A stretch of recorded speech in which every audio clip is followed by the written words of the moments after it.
Joining us to discuss the hot topic is Chapel Phillips, the Assistant General Counsel for the Golden Corral Corporation, and Peter Daniel, the Assistant to the President at North Carolina Farm Bureau.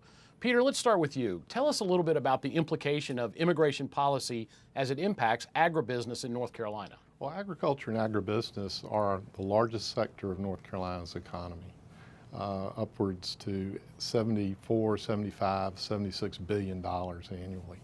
And the agriculture and agribusiness need hand labor in order to be successful, harvest the product, put the pickles in a glass jar and get them to the consumer. It's just hand intensive, and we need the labor to be able to do it. Chapel, I am assuming this immigration has a big role to play in restaurant business and other entertainment, leisure business. What has been the impact, the current policy and perhaps the policy that they are talking about that will soon come? Yeah, thanks. It's nice to be here, by the way. Thanks for inviting us. The issue for Golden Corral and for those in the restaurant industry, not unlike a lot of other sectors of the economy, is just about certainty. It's just been for years, not just recently, but for years, it's been just uncomfortable really not knowing whether the laws on the books are going to be enforced, and by practice of our immigration policy of effectively allowing a large number of folks into our country that are undocumented has kind of created uncertainty about, we have certain expectations about the future, but then when we hear how things may change, it makes it kind of difficult to plan how to forecast our business. So while many operators in the restaurant hospitality industry can verify that all their employees are documented here in the country properly, there is always the question about available labor going forward in the future and how is that going to be addressed. So it's important that something comprehensive come through. Are there measures you take now to try to comply with the current laws? Are there things you're doing to verify the employees that you hire? Absolutely. I mean, Golden Corral, like so many other employers, very serious about abiding by all the current immigration laws. Getting I-9 forms verified. Golden Corral and so many employers of our size also comply with E-Verify, yet another program to ensure or to help to ensure that the employees that you have in your workforce are the people represented by their documents. And so we have all those steps that we follow. The difficulty can be sometimes just finding available workers. And then to your other point, Sugata, is about current state of affairs. When there's claims or there's rumors of enhanced enforcement action, especially in the restaurant industry, other ones like that, where you have a lot of unskilled labor, especially the entry-level positions, it can cause a lot of disruption, and folks can be scared. And so it's not just the documented workers who are here properly, but they're part of a larger community. And so those who maybe aren't here properly, or just the fact of having to be verified, is a very frightening situation. So that can be addressed if we get some comprehensive immigration reform that allows everyone to plan.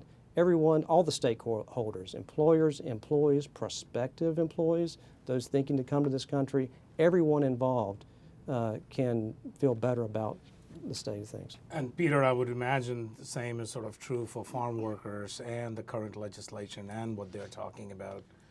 The uncertainty in finding labor is paramount on the minds of farmers that deal in labor-intensive sectors of the ag economy. You might as well be taking dollar bills each spring and just putting them into the ground, plot by plot, row by row. And then you are dealing with the uncertainty of the weather. You're dealing with the uncertainty of insects. You're dealing with the uncertainty now of harvesting that crop. We need certainty, long-term, supply of labor, so that farmers can expand their operations.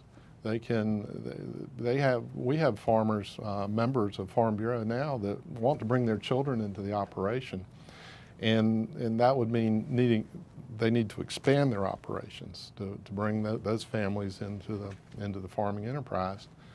But they can't find the certainty of labor. They can't find enough labor in order to accomplish that. So it's a dilemma within the ag sector.